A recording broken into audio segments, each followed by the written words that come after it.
All right, so data visualizations. We're gonna go through four different sections. Um, the purpose of visualization is insight, not pictures. And so what we're gonna do is gain insight in terms of our data using visualizations.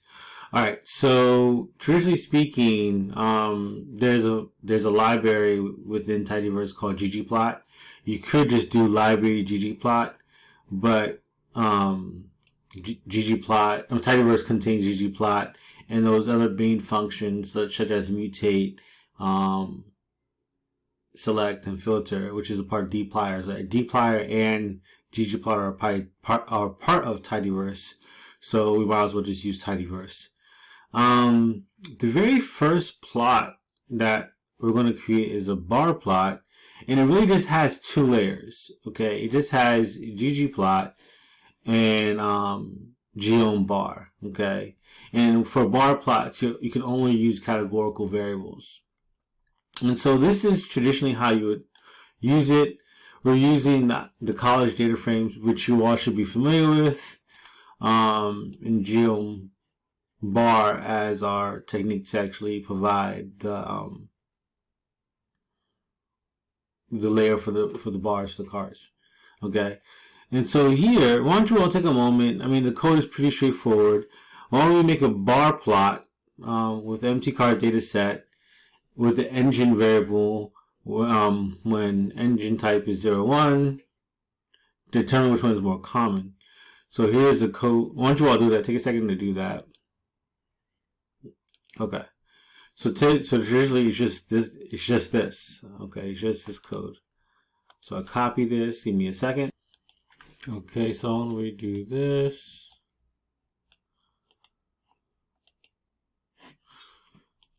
Okay, that's strange. Okay, so then there we go. And since I don't have to do the library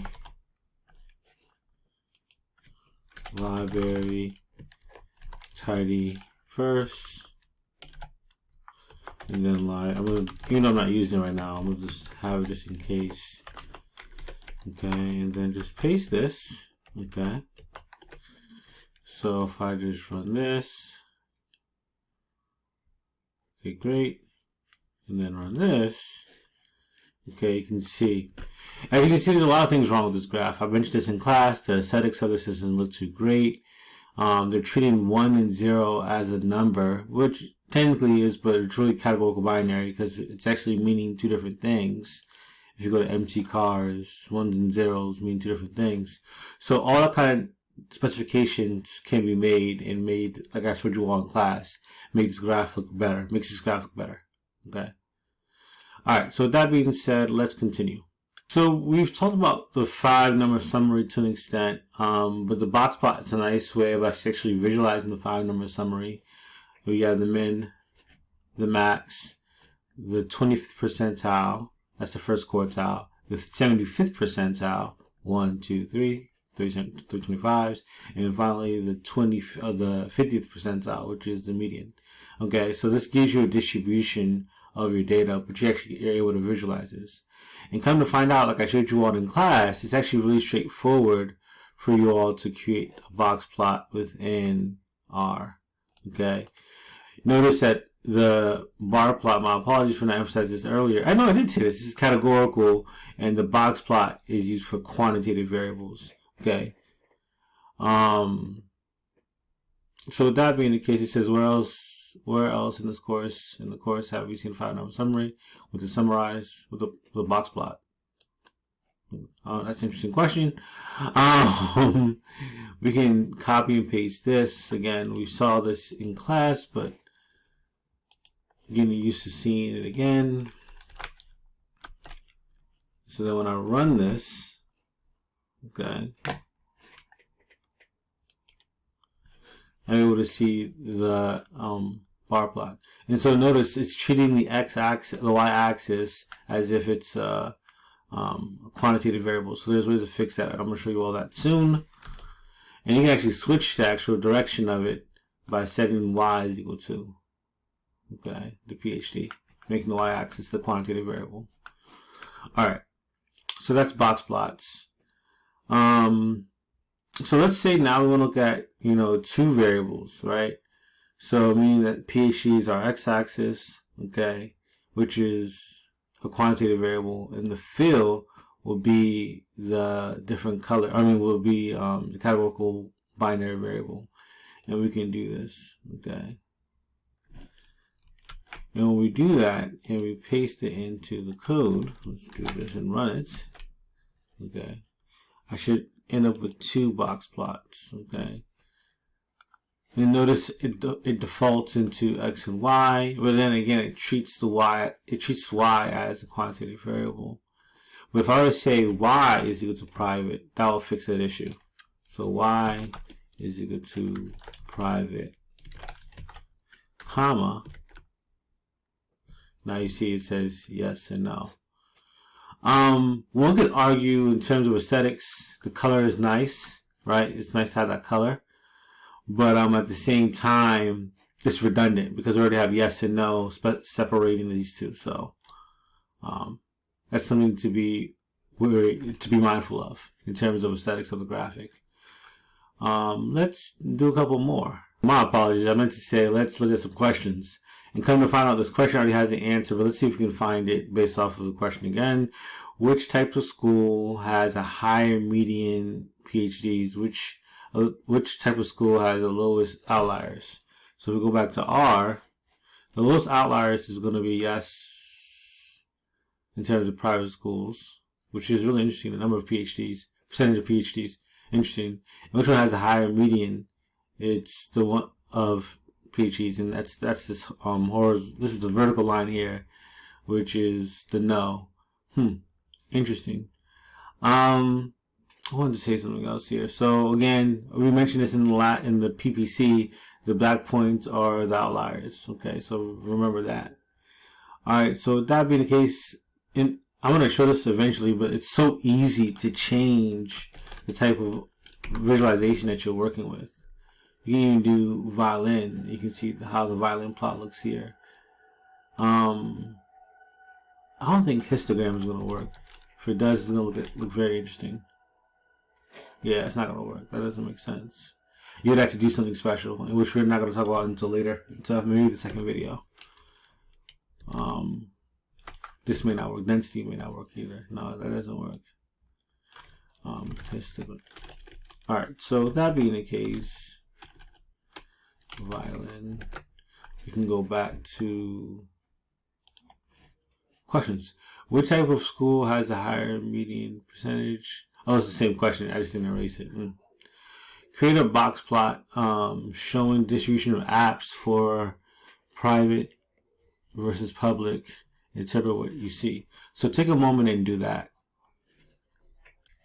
So it says create a box plot showing the distribution of apps for private versus public. I'm going to do it from scratch. I want to look at the answer. So I'm going to show you a little interesting thing. So notice that college is the first argument. That technically means that we can actually put it outside of the call and do pipe. Meaning that we can just do it as ggplot, just like this. And you're going to see me do this most of the time when it comes to my code. So college, pipe into ggplot. AES, it says x. I'm going to say x is going to be equal to apps. That's one of the variables. And then y is going to be equal to private. Okay. And then we'll make this into geom box plot. Okay, so then here we go. So some of the things that we can notice is that those that are not private are getting more applications. There's more outliers in those that are not private. Those that are private are getting less applications. The medians are smaller. The median is smaller, sorry. And there's still outliers regardless, but there's more outliers in terms of those private schools. Okay, so this is definitely, both of them are skewed right. They're definitely skewed right. And let's just see this in terms of a violin plot, because the violin plot lets us see where the concentration of our data resides. So concentration of our data for a yes is primarily towards 0, whereas the concentration is around, let's say, 4,000, no, like 3,000. Okay. Okay, so that's that. We're going to move on to the next section. Okay. Let's see. All right, section 2 or section 14, visualization part 2. The greatest value of a picture is when it forces us to notice what we never expected to see. John Tukey, a famous statistician. So in this particular situation, we're looking at two variables, one categorical, one quantitative, or one categorical binary and one quantitative. In this now situation, we're looking at two quantitative variables, okay? If this is it's important to know that just because you have two variables that are associated with one another doesn't mean that one causes the other, which is huge. And when it comes to scatter plots, when we look at two quantitative variables, we're looking for the strength of the actual relationship, we're looking for the direction of the relationship, and we're looking for the direction. Okay, so direction is what happens to y as x increases. So x increases, y is increasing, that's a positive association. As x increases, y decreases, that's a negative association. And you can see this pattern here. This pattern is forming a linear relationship. Okay, it's forming a linear relationship. So that's the type of relationship in statistics that we're primarily after. In data scientists, we're just looking for any type of relationship. One could argue in statistics looking for any type of relationships, but in an intro class, you're looking primarily for a linear relationship. And then in terms of it being strong, is how closely does it form to that actual pattern? Okay, so then this is like weak in comparison to this particular relationship because more of the points are close to one another in relation to this visualization. They're not as closely knit to one another. Okay. Again, there's different types of relationships that can occur. You have a linear, exponential, quadratic, so on and so forth. Okay. So it says interpret the scatter plot below using the three characteristics. Take a moment and tell me how would you rate the pattern, the strength, and pattern, strength, wow, and shape. Pattern, strength, and shape. So the pattern, ideally, it's linear and it's close, and I would say it's strong because they're relatively fall in this line, and it's positive. It's a positive linear relationship. Okay, strong, positive, linear. Okay, great. So then, what's the code for this? It's just data, empty cars, weight, MPG. These two variables are quantitative, and that's it. Okay. So if we go to R, we plot this. Okay. So how would you describe this relationship? Right? It's negative. One could argue it's linear. I see a little bit of a curve occurring here. And I would say it's strong. It's medium strong to an extent. Okay. So that's nice to see. All right. Create a scatter plot with college data set where apps and acceptance. Apps is X, Y is acceptance. What happens to acceptance as apps increase? So let's go ahead and do that by hand. We can take a moment, pause the video, and try as I'm doing this. So college pipe. Oh, what happened here? College pipe. GG plot AES X is equal to apps, Y is equal to accept, and then do plus geom, and it should be point. Ooh, yikes! It's definitely a relationship, right? It's supposed to be apps on the X. Let's make sure. Apps on the X. So as X increases, the more applications you get, the more acceptance. That makes sense, right? It doesn't mean that it's causality, but this is just logically looking through the logic of the situation. As you get more applications, you're going to have to... Well, that's not necessarily always the case with regards to private schools, but you generally get the idea here. And it's kind of like a fan motion here. So there could be some transformations. And what I mean by that is like we can apply some mathematical functions to make this look more linear or have more of a linear relationship. But again, that's more of a stat question. We won't necessarily work into that current in this class. Alright, so then here, so in the scatter plot question 2, is there a point that stands out? Why? What school is this? That's a good question. This is the point that stands out. What school is this? And so the fastest way of doing this is to go to environment, or it doesn't say college, but let's just type view college. And what you want to do is look for that almost $50,000. 50,000, or apps is close to 50,000. So you go to apps, you rank this. What school is this? Oh, Rutgers, my school. Okay, that's cool. So that's a deviating school. Interesting. In terms of number of applications, in terms of number of acceptance. Okay. Concept 3.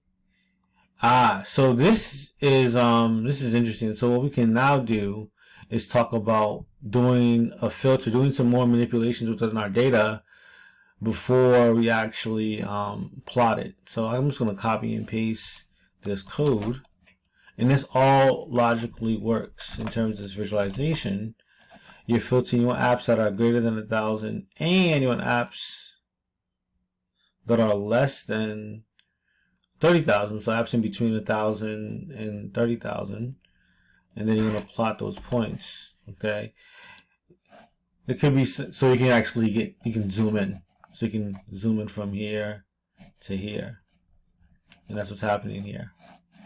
Okay, so you can do that with regards to visualizations. You can layer them. Okay, so what does it say here? Create a scatter plot with college data set. X is apps, Y is acceptance. Only display public schools with more than 1,000 applicants. That's fun. Why don't you all try it? Okay, I'm gonna then now do it as well. So I'm gonna say app college type. It's filter. Okay. So there's two things we need. We need those that are private. It said. Does it say? It says those that are only public schools. So we're gonna say private equal. No. We could have done string detect, but that's fine. And we want all public schools. We want all public schools that are more than 1,000 applications. So apps greater than 1,000. Okay. Now we pipe this into ggplot, and just because we have it up here, let's play a little game called copy and paste, and voila. There we go. Okay. And just for funsies, I'm going to show you a little trick. You can say fill is equal to private, and that's going to make it a color. It's gonna, actually, I should make this is called color. It should be color. Okay. And so it's going to be all pink. But if I were to comment out this line, I get both yes and no. But then once I make it only just public, I get all the public schools.